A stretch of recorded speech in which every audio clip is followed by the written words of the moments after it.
que no hi ha hagut mai d'indústria, que hem pres molt poc. La principal empresa que jo recordi ara en aquell moment era fixa, no n'hi havia cap més. Pues ha anat canviant les coses, clar. De ser la que n'hi havia més, ja que la que n'hi havia menys. Una de transports, que era la TAM. La TAM, que vol dir Anònima de Transportes d'Alta Muntanya. Allí sí tenien diversos camions i feien el transport de Barcelona fins a la Vall d'Aran.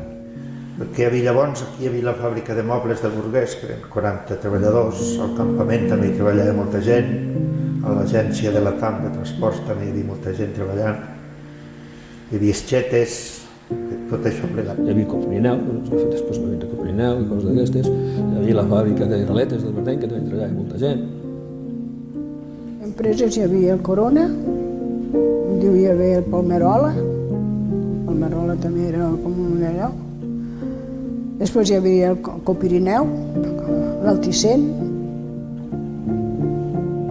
i llavors ja hi havia els tractors, molta gent que tenien tractors i també els arreglaven i tal, però també... No massa vida no hi havia, no massa llocs de treball. Hi havia, evidentment, molts més tallers mecànics, més tallers elèctrics, però en quant a empreses que tinguessin més de 12 o 15 treballadors no n'hi havia gaires.